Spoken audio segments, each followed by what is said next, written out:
Good morning students, welcome to my channel Matru Commerce by Sreenu Devarakonda. So మనము cost అకౌంటింగ్లో materials నుంచి problems discuss చేస్తున్నాం. అందులో ఈరోజు డిస్కస్ చేయబోయే ప్రాబ్లం వచ్చేసి ప్రాబ్లం నెంబర్ 15 పేజ్ నెంబర్ B26లో ప్రాబ్లం నెంబర్ 15 చూడండి. The following transaction took place in respect of an item of materials, date, receipts of quantity, issue quantity, rate. Date 1/1/1986, receipts 400, rate 2.20. 8/1/1986, receipts 500, rate 2.40. 12/1/1986, issue 300. 15/1/1986, issue 200.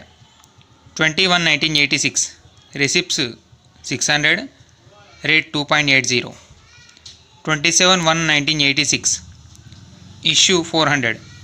Record the above transaction in the store's ledger, pricing the issue according to first one simple average and second one weighted average price method.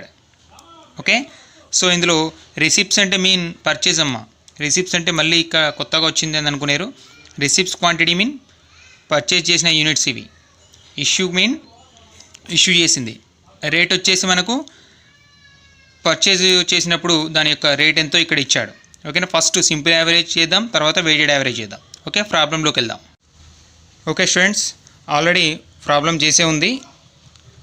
ఇది previous year notes, already problem చేసే ఉంది. దీన్ని మీకు explain చేస్తాను చూడండి. Same format వచ్చేసి simple యావరేజ్కి same format వస్తుంది చూడండి. సింపుల్ యావరేజ్ మెథడ్లో చేస్తున్నాము. స్టోర్ లెడ్జర్ హెడింగ్ తీసుకోండి. Date, purchase of raw material, అందులో purchase note number, quantity, price, total. అదేవిధంగా issue of raw material, requisition note number, quantity, price, total. అదేవిధంగా balance of raw material, quantity, price, total. ఓకేనా, first transaction ఏముందో చూసుకోండి ఒకసారి. First transaction 1/1/1986, receipts 400 అంటే purchase per unit cost 2.20. So కాబట్టి 1/1/1986 quantity, ఎంత క్వాంటిటీలో పర్చేజ్ చేసాం 400 units per unit cost 2.20. Amount వచ్చేసి 880 అవుతుంది. సో ఇష్యూలో డాష్ తీసుకోండి. సో ఎంత పర్చేజ్ చేసామో అది అంత స్టోర్లో నోట్ చేయాలి కదా. 400 యూనిట్స్ పర్చేజ్ చేసాం ఫర్ యూనిట్ కాస్ట్ 2.20, అమౌంట్ వచ్చేసి 880. నెక్స్ట్ ఎంత పర్చేజ్ చేసాం చూడండి. నెక్స్ట్ ట్రాన్సాక్షన్ 8/1/1986, 500 యూనిట్స్ పర్చేజ్ చేసాం ఫర్ యూనిట్ కాస్ట్ వచ్చేసి 2.40. సో 8/1/1986, 500 యూనిట్స్ పర్చేజ్ చేసాం ఫర్ యూనిట్ కాస్ట్ 2.40, అమౌంట్ వచ్చేసి 1200 అవుతుంది. ఓకేనా, సో ఇష్యూలో డాష్ తీసుకోండి. So balance of raw material ఏ విధంగా తీసుకుంటారు అంటే, ఇప్పుడు మనం ఏ మెథడ్లో చేస్తున్నాం, సింపుల్ యావరేజ్ మెథడ్లో చేస్తున్నాం. కాబట్టి ఫస్ట్ పర్చేజ్ చేసింది 400, తర్వాత పర్చేజ్ చేసింది 500, టోటల్ వచ్చేసి 900 యూనిట్స్. ఓకేనా, 400 అమౌంట్ వచ్చేసి 880, 500 యూనిట్స్ అమౌంట్ వచ్చేసి 1200. 880 ప్లస్ 1200 చేస్తే మనకు 2080 రూపీస్. సో ప్రైజ్లో డాష్ తీసుకోండి. ఓకేనా, ఎందుకంటే ఇది కొత్తగా ఉంటుంది. ఏ మెథడ్లో చేస్తున్నాం మనం, సింపుల్ యావరేజ్ మెథడ్లో చేస్తున్నాం. ఓకేనా, నెక్స్ట్ స్టెప్లో మీకు అర్థమవుతుంది ప్రైజ్ ఏ విధంగా తీసుకోవాలి, ఎందుకు తీసుకోవద్దు అనే విషయం మీకు నెక్స్ట్ అర్థమవుతుంది. ఓకేనా, నెక్స్ట్ ట్రాన్సాక్షన్ చూడండి.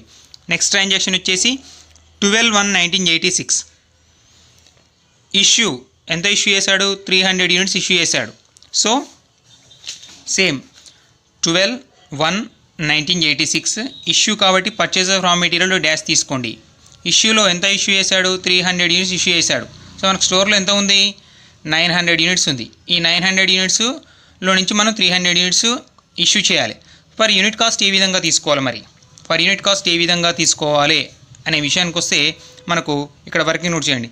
ప్రైస్ ఫర్ యూనిట్ ఆన్ 12/1/1986 ఎంత రేట్కి ఇష్యూ చేయాలో, ఈ డేట్ నాటికి ఎంత రేట్కి ఇష్యూ చేయాలో చూడండి. ఫస్ట్ పర్చేజ్ చేసింది ఎంత, 400 units per unit cost 2.20. Next purchase చేసింది 500 units per unit cost 2.40. So ఈ రెండు ప్లస్ చేయండి.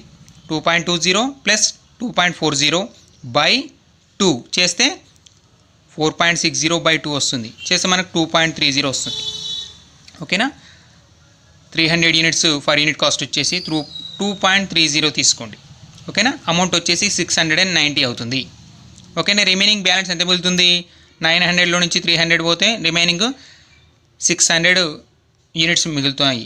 ఓకేనా, అమౌంట్ కూడా ఎంత మిగులుతుంది, ఇప్పుడు 2080 రూపీస్లో నుంచి 690 మైనస్ చేయండి, అమౌంట్ రిమైనింగ్ ఎంత మిగులుతుంది, 1390 రూపీస్ మిగులుతుంది. సో ఇది ఇక్కడికి క్లోజ్. సో నెక్స్ట్ ట్రాన్సాక్షన్ చూడండి, 15/1/1986 200 యూనిట్స్ ఇష్యూ. అంటే ఇంతకుముందుకు 12/1/1986లో 300 యూనిట్స్ ఇష్యూ చేశాడు, మళ్ళీ 15/1/1986లో కూడా 200 యూనిట్స్ ఇష్యూ చేశాడు. సో ట్రాన్సాక్షన్ ఏ విధంగా వస్తుందో చూడండి, 15/1/1986 సేమ్ 200 యూనిట్స్ ఇష్యూ చేశాడు. సో మరి ఫర్ యూనిట్ కాస్ట్ ఏ విధంగా తీసుకోవాలి, ఇష్యూ ప్రైస్ ఇవ్వలేదు కదా, ఇష్యూ ప్రైస్ ఏ విధంగా తీసుకోవాలంటే సేమ్ ఫస్ట్ పర్చేజ్ చేసింది 400 units, 400 units cost 2.20. Next purchase చేసింది 500 యూనిట్స్, 500 యూనిట్స్ కాస్ట్ 2.40. ఈ రెండు ప్లస్ చేసాము, 2.20 ప్లస్ 2.40 ప్లస్ చేస్తే 4.60 వచ్చేది, బై 2 చేస్తే మనకు ఫర్ యూనిట్ కాస్ట్ 2.30 వస్తుంది. సేమ్ ప్రైస్ ఇక్కడ తీసుకోండి. అమౌంట్ 200 యూనిట్స్, 200 యూనిట్స్ అంటే మనకు ఆల్రెడీ స్టోర్లో ఎంత ఉంది, 600 ఉంది. ఓకేనా, 900లో నుంచి 300 యూనిట్స్ ఇష్యూ చేసాం కదా, రిమైనింగ్ ఎంత మిగులుతుంది, 600 యూనిట్స్ మిగులుతుంది. ఆ 600 యూనిట్స్లో నుంచే 200 యూనిట్స్ మనం ఇష్యూ చేస్తున్నాము. So per unit cost 2.30, amount వచ్చేసి 460. ఓకే, రిమైనింగ్ ఎంత మిగులుతుంది, ఇంకా 600 మైనస్ 200 400 యూనిట్స్ మిగులుతుంది. అమౌంట్ కూడా 1390 కదా, 1390 స్టోర్లో ఉంది, మైనస్ 460 అయింది కదా ఇక్కడ, 1390 మైనస్ 460 చేస్తే 930 రూపీస్. ఓకేనా, నెక్స్ట్ ట్రాన్సాక్షన్ చూడండి, నెక్స్ట్ ట్రాన్సాక్షన్ వచ్చేసి 20/1/1986 600 యూనిట్స్ పర్చేజ్ చేశాడు, ఫర్ యూనిట్ కాస్ట్ 2.80. ఓకేనా, 600 యూనిట్స్ పర్చేజ్ చేశాడు కాబట్టి సో 20/1/1986 600 యూనిట్స్ పర్చేజ్ చేశాడు, ఫర్ యూనిట్ కాస్ట్ వచ్చేసి 2.80, అమౌంట్ 1680. ఓకే, సో ఇష్యూలో ఏ విధంగా తీసుకోవాలంటే మనకు రిమైనింగ్ మనకు స్టోర్లో ఎంత ఉంది, 400 యూనిట్స్, 400 యూనిట్స్ ప్లస్ కొత్తగా పర్చేజ్ చేసింది 600 యూనిట్స్, టోటల్ 1000 యూనిట్స్. ఓకేనా, స్టోర్లో మనకు అమౌంట్ ఎంత ఉంది, 930 రూపీస్ ఉంది. ఓకేనా, నెక్స్ట్ 600 యూనిట్స్ అమౌంట్ ఎంత, 1680. ఈ రెండు ప్లస్ చేయండి, 930 ప్లస్ 1680 2610 రూపీస్ వస్తుంది. ఓకేనా, 1000 యూనిట్స్ కాస్ట్ వచ్చేసి 2610. ఓకే, నెక్స్ట్ ట్రాన్సాక్షన్ వచ్చేసి 27/1/1986 ఇష్యూ చేశాడు. ఎంత ఇష్యూ చేశాడు, 400 యూనిట్స్ ఇష్యూ చేశాడు. సో కాబట్టి ట్రాన్సాక్షన్ ఒకసారి చూడండి, 27/1/1986 సో ఇష్యూ చేశాడు కాబట్టి పర్చేజ్ ఆఫ్ రా మెటీరియల్ ఏమీ రాదు. సో ఎంత ఇష్యూ చేశాడు, 400 యూనిట్స్ ఇష్యూ చేశాడు. ఓకేనా, మనకు స్టోర్లో ఎంత ఉంది, 1000 యూనిట్స్ ఉంది స్టోర్లో, అందులో నుంచి 400 యూనిట్స్ ఇష్యూ చేయాలి. సో మరి ఫర్ యూనిట్ కాస్ట్ ఎంత తీసుకోవాలి అనేది మనకు ఒక doubt. So per unit cost ఏ విధంగా తీసుకోవాలి అంటే వర్కింగ్ నోట్స్లోకి వెళ్ళండి, price per unit on 27/1/1986 first purchase చేసింది ఎంత, దీనికంటే ముందు పర్చేజ్ చేసింది ఎంత, 2.40 ప్లస్ ఇప్పుడు పర్చేజ్ చేసిన కాస్ట్ ఎంత, 2.80. ఇంతకుముందు పర్చేజ్ చేసిన 500 యూనిట్స్ కాస్ట్ వచ్చేసి 2.40, ఇప్పుడు పర్చేజ్ చేసిన క్వాంటిటీ యొక్క కాస్ట్ వచ్చేసి 2.80. ఈ రెండు ప్లస్ చేస్తే 5.20 వస్తుంది, బై 2 చేస్తే 2.60. సో ఇదే కాస్ట్ ఇష్యూ ప్రైస్గా తీసుకోండి. Okay, 400 units per unit cost 2.60, amount వచ్చేసి 1040 వస్తుంది. సో మనకు స్టోర్లో ఏ విధంగా వస్తుంది, 1000 యూనిట్స్ కదా, 1000 యూనిట్స్లో నుంచి ఎంత ఇష్యూ చేసాం, 400 యూనిట్స్ ఇష్యూ చేసాము, రిమైనింగ్ ఎంత మిగులుతుంది, 600 యూనిట్స్ రిమైనింగ్ మిగులుతుంది. అమౌంట్ కూడా సేమ్ 2610లో నుంచి మనకు అమౌంట్ ఎంత మైనస్ అవుతుంది, 1040 మైనస్ అవుతుంది, రిమైనింగ్ ఎంత మిగులుతుంది, 1570 రూపీస్ మిగులుతుంది. సో ఇంకేమైనా ట్రాన్సాక్షన్స్ ఉన్నాయా చూడండి, ఇంకేమైనా ట్రాన్సాక్షన్స్ ఉన్నాయా, 27 తర్వాత ఏమీ లేవు. సో కాబట్టి కంప్లీట్ చేసేయండి. సో మనకు క్లోజింగ్ స్టాక్ వచ్చేసి 600 units at value is 1570. So format అనేది ఈ విధంగా చేయాల్సి